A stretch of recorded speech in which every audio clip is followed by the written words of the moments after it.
जनजाति लिख करके डैश दीजिए।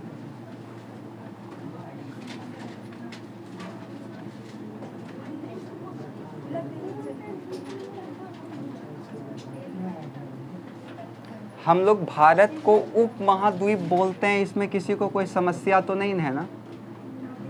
क्योंकि आपको हम पहले बता चुके हैं कि भारत को उपमहाद्वीप क्यों कहा जाता है। तो देखिए, भारतीय उपमहाद्वीप में कई सारा समाज ऐसा हुआ था जो ब्राह्मणों के द्वारा बनाए गए नियम और रीति रिवाज को नहीं माना था। क्या बोल रहे हैं, ध्यान से समझिएगा। भारतीय उपमहाद्वीप में कई सारा समाज ऐसा था जिन्होंने ब्राह्मणों के द्वारा बनाया गया नियम और रीति रिवाज को बिल्कुल नहीं माना था। तो अक्सर विद्वानों ने इन्हीं को जनजाति कहकर संबोधित किया। अब ये जनजाति समाज जो था अपना निर्वाहन करने के लिए, जीवन को जीने के लिए बहुत प्रकार का कार्य करता था। जैसे कई लोग खेती करता था, तो कई जनजाति समाज शिकार करता था, तो कई जनजाति समाज खाना बदोश भी थे। तो ये आपको याद रखना है। हम क्या बोले, आपको समझ में आया? कैसे फिर से बोलना है समझिए। तो सबसे पहले आप इसमें लिखिएगा कि भारतीय उपमहाद्वीप पर कई समाज ऐसे थे जो ब्राह्मणों के द्वारा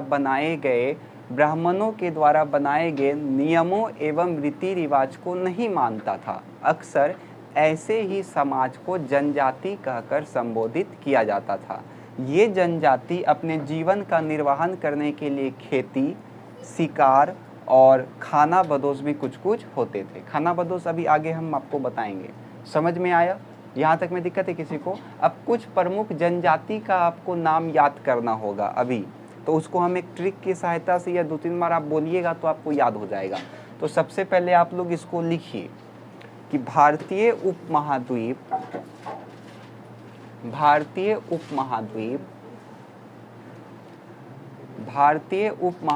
पर कई ऐसे समाज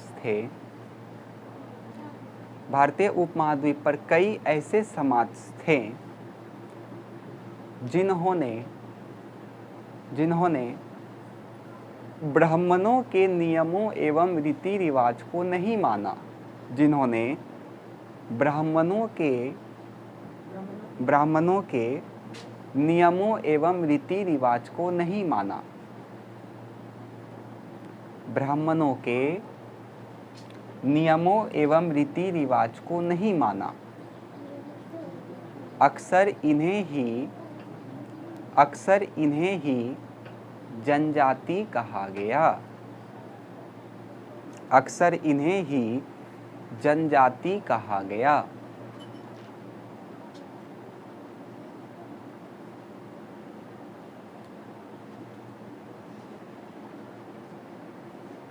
हो गया? ये अपने जीवन का निर्वाहन करने के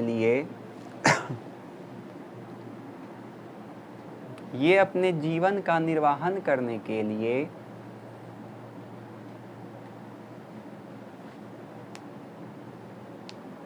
खेती, शिकार एवं कुछ जनजाति खाना बदोश भी थे।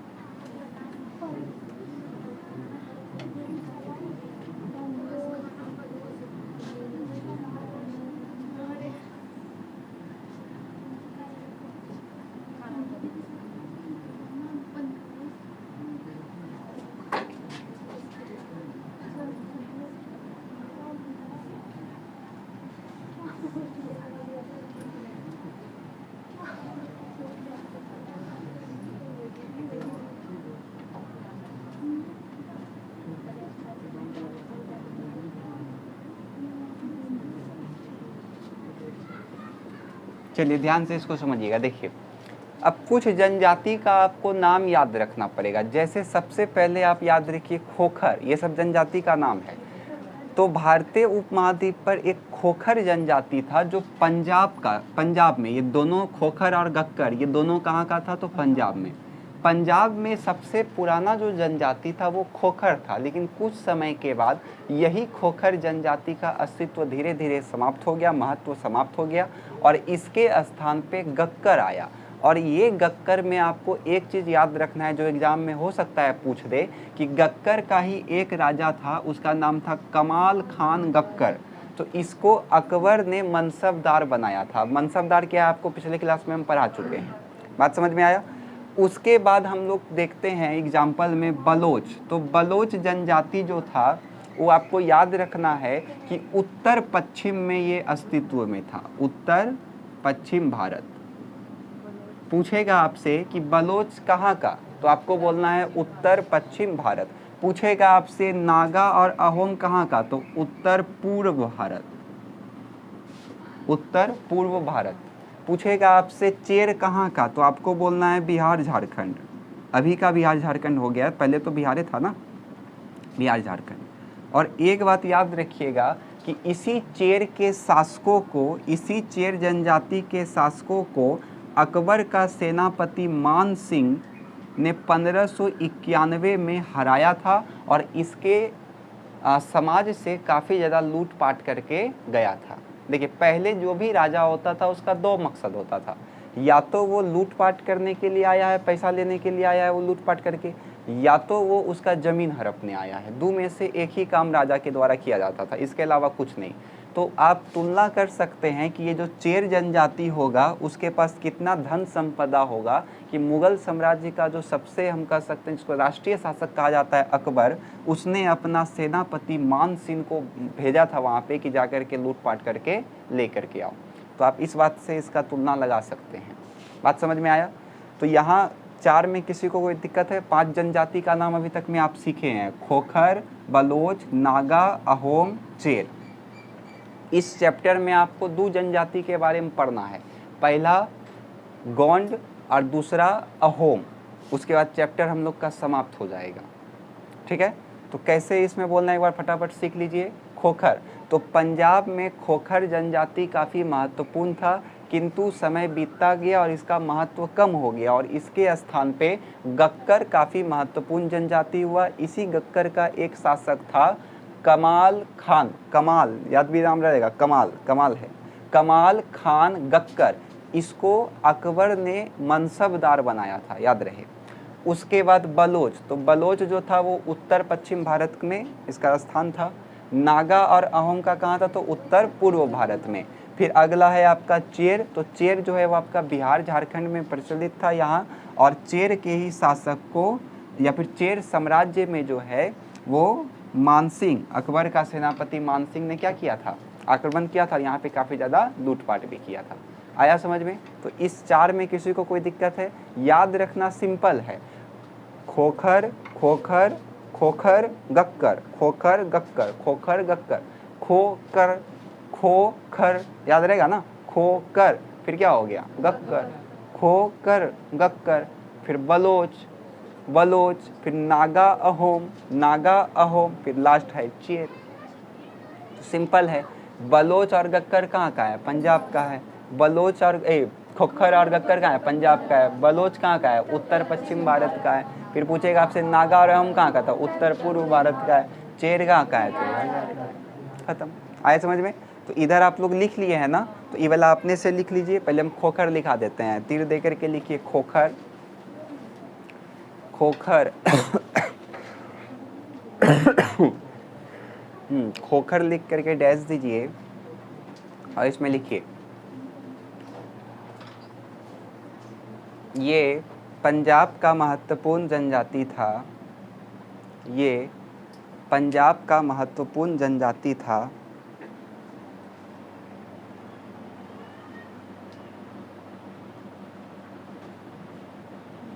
ये पंजाब का महत्वपूर्ण जनजाति था, किंतु बाद में गक्खर वहाँ का महत्वपूर्ण जनजाति हुआ, किंतु बाद में गक्खर वहाँ का महत्वपूर्ण जनजाति हुआ। गख्खर वहाँ का महत्वपूर्ण जनजाति हुआ। गख्खर के ही एक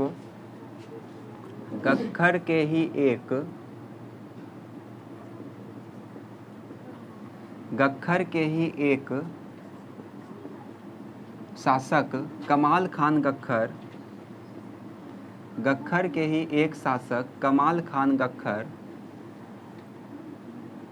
को अकबर ने अपने दरबार में मनसबदार बनाया था। गख्खर के ही एक शासक कमाल खान गख्खर को अकबर ने मनसबदार बनाया था।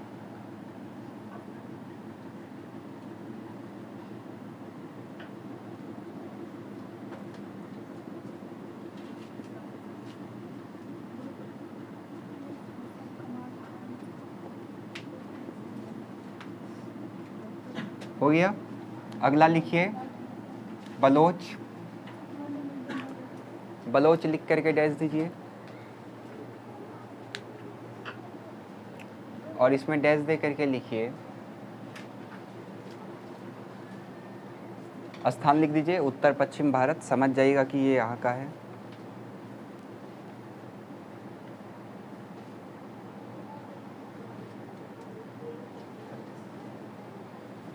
फिर लिख लीजिए नागा अहोम उत्तर पूर्व भारत।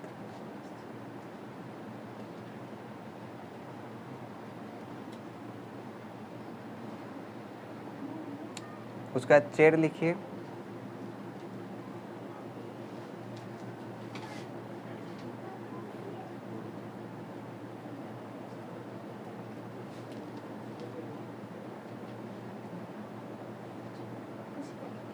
हाँ, चेर लिख करके बिहार झारखंड लिखिए। इसमें फिर लिखिए चेर में ही इस जनजाति पर अकबर का सेनापति मान सिंह ने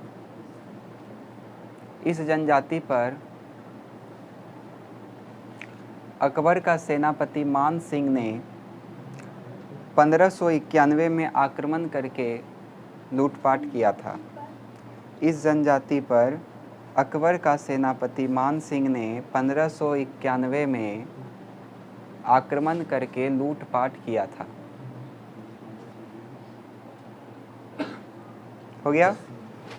चलिए आगे कुछ जनजाति का नाम लिखे हैं हम, तो आप लिख लीजिए भील पश्चिमी मध्य भारत, कोली कर्नाटक एवं महाराष्ट्र की पहाड़ी, गोंड उत्तर पूर्व भारत, कोरागी दक्षिण भारत। लिखिए फटाफट। हाँ,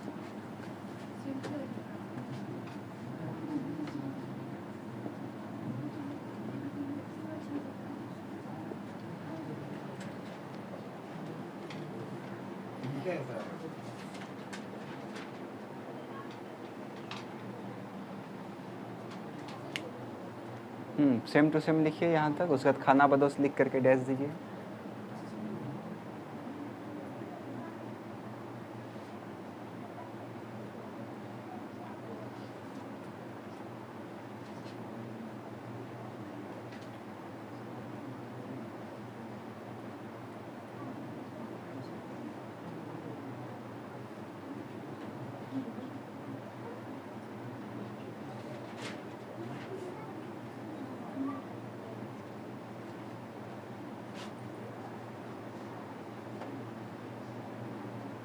हो गया। अगला देखिए खाना बदोश। तो खाना बदोश कौन थे? तो सिंपल अभी के ज़माने में आप लोग बंजारा को देखे होंगे, जिसको आप लोग बंजारन बोलते होंगे। तो उस समय भी इसी प्रकार का कार्य किया जाता था। जगह जगह पे घूमना, उसका कोई घर ठिकाना नहीं रहता था। कहीं भी जा कर के व्यापार करना शुरू किया। मेला उला लगा तो पूरा परिवार उठ करके चला गया, तंबू उम्बू लगा करके वहाँ पे रह रहा है, सामान बेच रहा है। तो उसी लोग को हम लोग क्या बोलते थे? बंजारा। और बंजारा जो व्यापार करता था उसी को बोलते थे। वैसा खाना बदोश जो क्या करता था? व्यापार करता था, उसको हम लोग क्या बोलते थे? बंजारा। साथ में रहता था, परिवार साथ में रहता था, साथ में खाना को संग्रह करके लेके जाता था। और उसके बाद कहीं पे मेला उला लगा है, कहीं हाट लगा है, बाजार लगा है, वहाँ पे जा करके ये सब चीज़ को क्या कर दिया? सामान को बेच दिया। और बेचने के बाद जो भी इनकम आया वो पास में रख लिया। तो इसी को हम लोग क्या बोलते थे? खाना बदोश या फिर बंजारा। बात समझ में आया? तो इसमें लिख लीजिए डैश दे करके। वैसे खानाबदोश व्यापारी को बंजारा कहा गया। खानाबदोश व्यापारी को बंजारा कहा गया।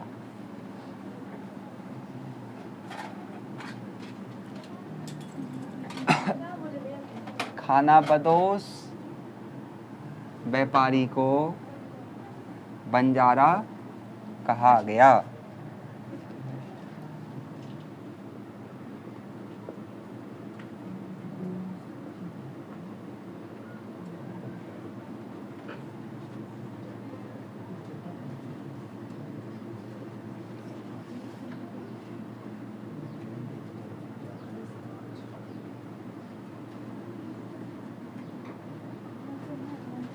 समझिए, गोंड जनजाति और अहोम जनजाति, दो जनजाति आपको इसमें पढ़ना है, फिर हम लोग का ये वाला चैप्टर हो जाएगा समाप्त। तो गोंड जनजाति को ध्यान से समझिएगा। तो जो गोंड जनजाति था वो गोंडवाना क्षेत्र में रहता था, गोंडवाना क्षेत्र में रहता था ये।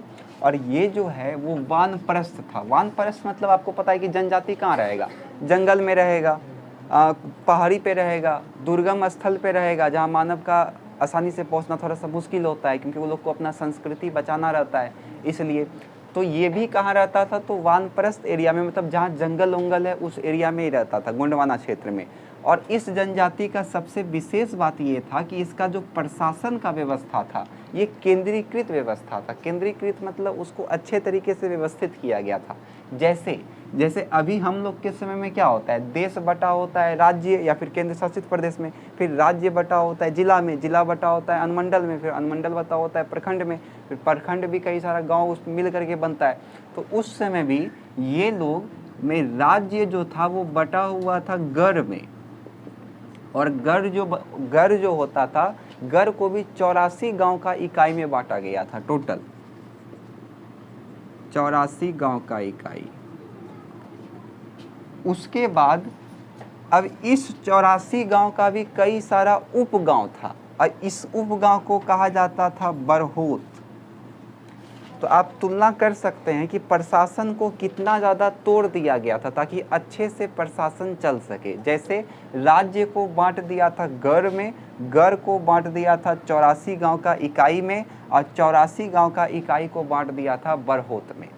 बात समझ में आया? तो क्वेश्चन पूछ सकता है कि निम्नलिखित में से कौन सा जनजाति का प्रशासनिक व्यवस्था केंद्रीकृत था? ऑप्शन रहेगा भील, अहोम, गोंड या फिर खक्खर।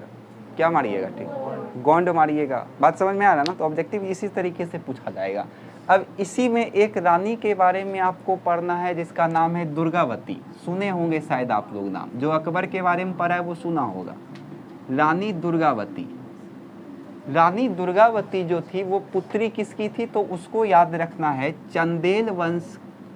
चंदेल वंश का राजपूत शासक, उसका नाम था सालवाहन। नाम सब आप लोगों को याद रखना है, ठीक है? सालवाहन। तो इसकी पुत्री थी रानी दुर्गावती, और इस दुर्गावती का विवाह हुआ था गोंडवाना नरेश से। अब गोंडवाना इसी के अंतर्गत क्षेत्र पड़ता है। उनका गोंडवाना नरेश से इनका विवाह हुआ था। शायद इनका नाम दलपत था, कुछ इसी प्रकार से इनका नाम है, दलपत या कलपत, कुछ इसी प्रकार से नाम था, ठीक है? तो दलपत के साथ इनका विवाह हुआ था, लेकिन इनका मृत्यु बहुत जल्दी हो गया था।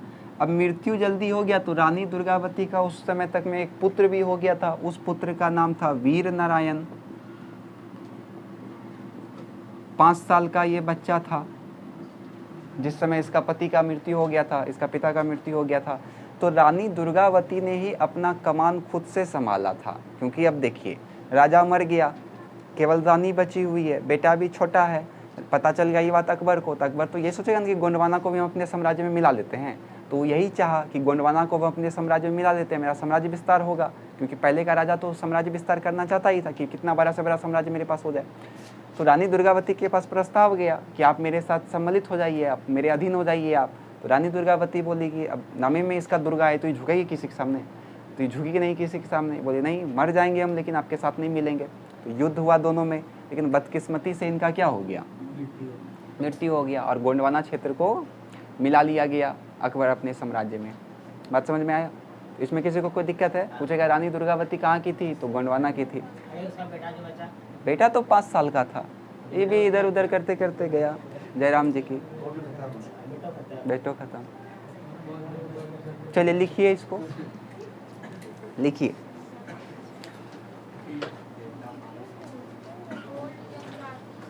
गोंड जनजाति लिख करके डैश दीजिए।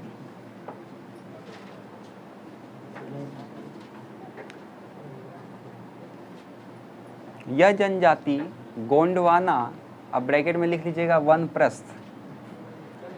यह जनजाति गोंडवाना, ब्रैकेट में लिख लीजिएगा वनप्रस्थ। वनप्रस्थ मतलब जंगल उंगल के क्षेत्र में रहता था। के क्षेत्र में रहते थे, के क्षेत्र में रहते थे।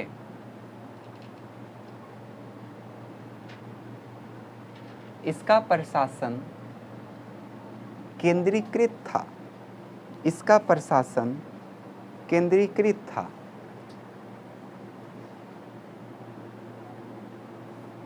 इसका प्रशासन केंद्रीकृत था। अब इसको बना लीजिए।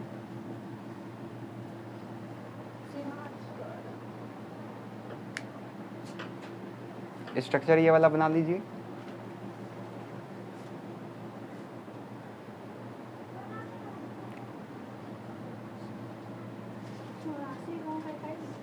चौरासी गांव की इकाई, उसके बाद बरहोत,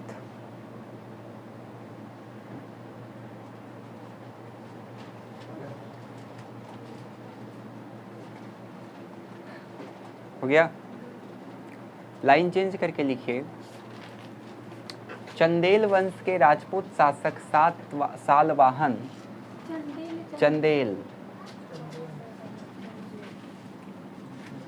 चंदेल वंश के राजपूत शासक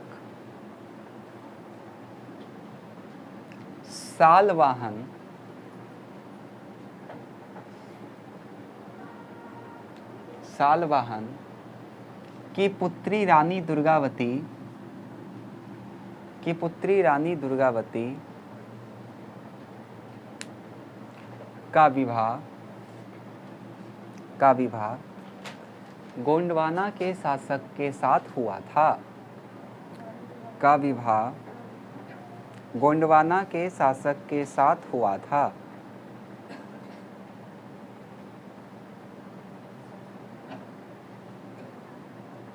किंतु उनका मृत्यु कम उम्र में ही हो गया। किंतु उनका मृत्यु कम उम्र में ही हो गया।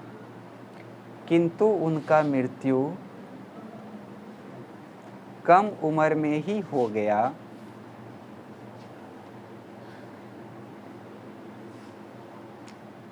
जिसके बाद रानी दुर्गावती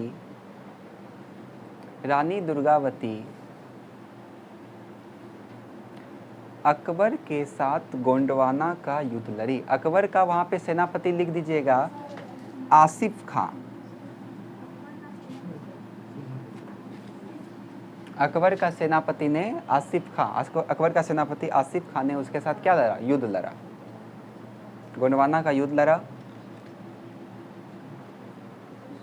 अकबर का सेनापति आसिफ खान ने गोंडवाना का युद्ध लड़ा, जिसमें रानी दुर्गावती बहादुरी के साथ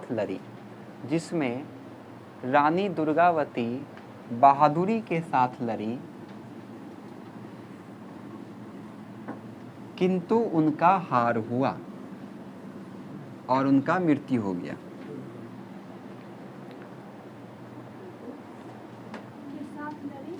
किंतु उनका हार हुआ और मृत्यु हो गया।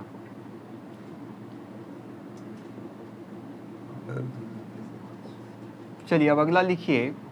अहोम जनजाति समाज।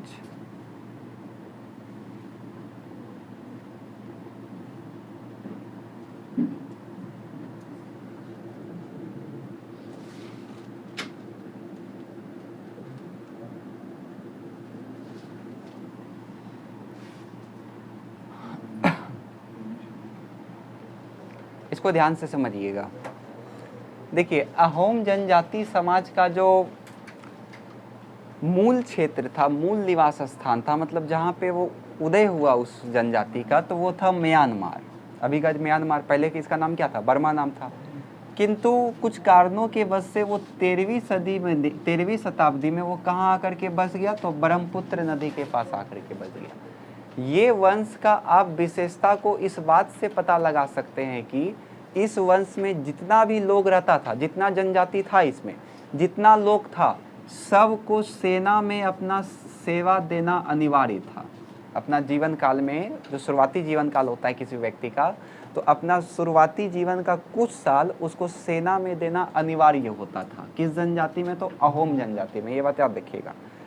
जब वो सेवा से निर्वृत्त हो जाता था तब वो क्या करता होगा, तो वो बहुत सारा कार्य कर सकता था, जैसे कृषि कर सकता था, अगर सार्वजनिक भवनों का निर्माण हो रहा है तो उसमें वो वहाँ काम कर सकता था। सेना के बाद, सेना में रिटायर हो गया वो उसके बाद। लेकिन इस जनजाति का एक खास बात यही था कि इसने ऐसा नियम ही बना दिया था कि सभी लोगों को सेना में सेवा देना अनिवार्य कर दिया था। टोटल देना ही पड़ेगा सेवा सबको। और विशेष बात आपको इस जनजाति के बारे में जान के खुशी होगा कि 1530 में इसने आग्नेय शस्त्र मतलब आग से संबंधित शस्त्र हथियार, और 1660 तक में ये बारूद और तोप, ये सब हथियार का निर्माण कर लिया था। हथियार का निर्माण इन लोगों ने कर लिया था। 1530 तक में इसने आग्नेय शस्त्र मतलब आग से संबंधित शस्त्र, और 1660 तक में बारूद और तोप जैसा हथियार इसने क्या कर लिया था, निर्माण कर लिया था। बात समझ में आया? तो एग्जाम में पूछ सकता है। अभी तो आपको हल्का लग रहा होगा कि लेसन 7 में यहाँ पे दिया हुआ है, ये पूछ लेगा, लेकिन वहाँ जो पूछेगा वहाँ तो पूरा सिलेबस से पूछेगा। तब तो आपको पता नहीं रहेगा कि कौन जनजाति क्या है नहीं है, क्या है। बात समझ में आया ना? इसलिए अब 12th क्लास का जो सोशलॉजी पढ़ा होगा वो थोड़ा मोड़ा इसके बारे में जानता होगा, क्योंकि 12th में आप लोग जनजाति के बारे में पढ़े हैं कि नहीं पढ़े कि ऊपर भूल गए सब? तो काम आएगा आप लोग को। इसलिए कहा जाता है कि हर एक सब्जेक्ट एक दूसरे से जुड़ा होता है। जैसे ये हिस्ट्री है, अब ये जुड़ गया है कहाँ से जाकर के, सोशलॉजी से जाकर के जुड़ गया है। सोशलॉजी तो हिस्ट्री का छोटा ही भाई है, बस यही कुछ अंतर है इसमें। तो ये वाला समझ में आया आपको? तो लिखिए फटाफट इसको। ये खत्म हो गया चैप्टर आपका, द एंड हो गया। इसके बाद 3 लेसन और है, फिर 7 क्लास का हिस्ट्री खत्म हो जाएगा। फिर उसके बाद 7 क्लास का ज्योग्राफी चलेगा, ये बात याद रखिएगा। फिर 8 क्लास का हिस्ट्री स्टार्ट होगा, फिर ज्योग्राफी खत्म होगा। फिर 9 क्लास का स्टार्ट होगा आपका हिस्ट्री, ज्योग्राफी, इकोनॉमिक्स और पॉलिटिकल साइंस। फिर उसी तरह 10th, फिर 11th और 12th का आराम से सब वीडियो देखेगा। ये नहीं सोचेगा कि 12th का फिर से हम करा देंगे। 12th का वीडियो जा रहा है, जैसे हड़प्पा देख रहे हैं ना सब, हड़प्पा का वीडियो टेलीग्राम पे प्लेलिस्ट हम भेज दिए थे हड़प्पा का। कंबाइंड टेस्ट होगा हड़प्पा का, ये बात याद रहे। 12 तारीख हो सकता है, 15 हो जाए, 19 हो जाए, 12 निश्चित नहीं है। हाँ, सिर्फ हड़प्पा सभ्यता का टेस्ट होगा।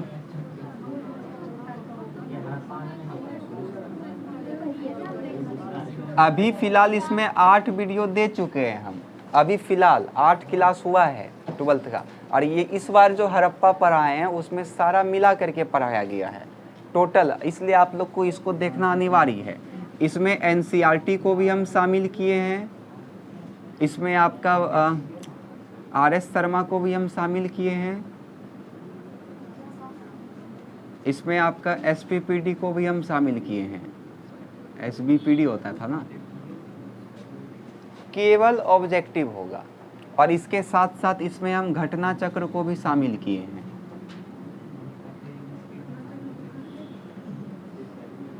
तो 1 2 3 4। और एक बात जान के आश्चर्य होगा कि लूसेंट में थोड़ा अन्य जानकारी होता है, तो इसमें हम लूसेंट को भी शामिल किए हैं। लूसेंट, एनसीईआरटी, आरएस शर्मा, एसबीपीडी, फिर घटना चक्र, इतना बुक का कंबाइंड करके हम पढ़ा रहे हैं इस बार हड़प्पा सभ्यता। क्वेश्चन हो सकता है 100 दे, हो सकता है 200 हो जाए, 150 हो जाए, जितना क्वेश्चन निकल सकता है उससे टोटल क्वेश्चन दे देंगे। प्लेलिस्ट अभी किसी को चेक नहीं करना है, घर जा कर के चेक करिएगा। अभी फ़िलहाल हमको लगता है 8 वीडियो है, और हो सकता है 3-4 वीडियो उसमें और जाए, तो अच्छा से मन लगा करके देखिएगा, क्योंकि इसके बाद हड़प्पा से आप लोग का एक भी क्वेश्चन नहीं छूटेगा। जो पूरा वीडियो देख लेगा उसका हम बात कर रहे हैं, और जो नहीं देखिएगा उसका बात तो फिर जुदा है। इसका टेस्ट होगा और हम फिर से नहीं पढ़ाएंगे ये वाला आप लोग के क्लास में, ये पढ़ा दिए उसमें वही फाइनल हो गया। और इस टेस्ट में जिसका फुल में फुल आएगा उसके लिए कुछ व्यवस्था भी रखेंगे इस बार। चलिए इसको आप लोग लिख लीजिए। अहोम जनजाति समाज में डैश दे करके लिखिए, यह जनजाति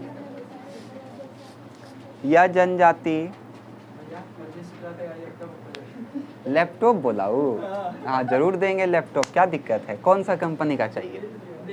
डेल का। वो बगल में बैठा हुआ है, बोलिएगा व्यवस्था लगा देगा। अहोम जनजाति का मूल स्थान म्यांमार था। अच्छा, यह जनजाति का मूल स्थान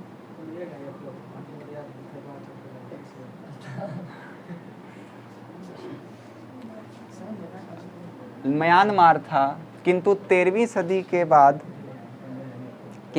सदी में यह जनजाति ब्रह्मपुत्र नदी घाटी में आकर बस गया। किंतु 13वीं सदी में यह जनजाति ब्रह्मपुत्र नदी घाटी में आकर बस गया।